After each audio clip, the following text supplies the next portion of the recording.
this morning, many airports in Florida shut down by Ian are in the process of reopening and resuming flights. But it'll take a while for them to get back up to business as usual as thousands of travelers try to rebook their canceled flights. So let's bring in senior travel advisor Peter Greenberg, who has been following this story for us. Peter, just how long is it going to take for some of these airports to get back up and running?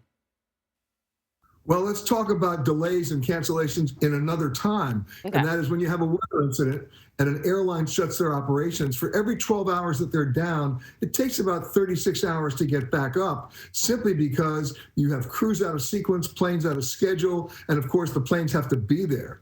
In this situation, you have a double whammy because you not only had the airline shutting service, you had the airport shutting service.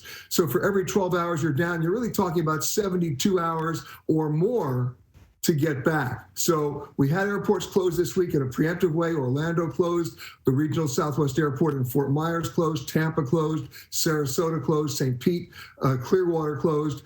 Some good news is Orlando's going to be reopening by noon today. Tampa's going to be opening by 10 a.m. today. That's for operations. Doesn't necessarily mean there'll be flights coming in. Very limited flights, even in Jacksonville right now. While the airport is open, very few flights because the airlines have canceled so many flights.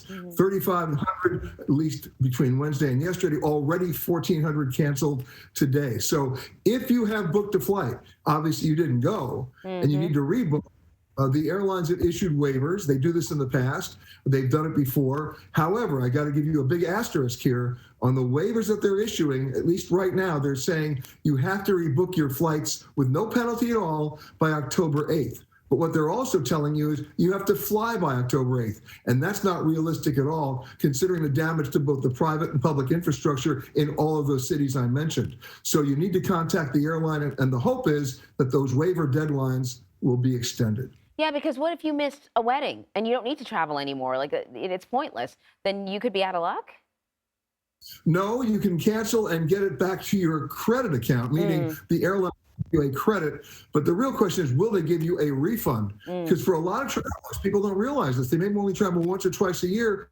They don't need that flight. They don't need to go anymore. They should get a refund in this situation. That's where the U.S. Department of Transportation hopefully will weigh in on this. So what if you're already in the location? Say you were going on vacation in Florida. You can't get out. Your vacation is ruined. Are there any options available to you?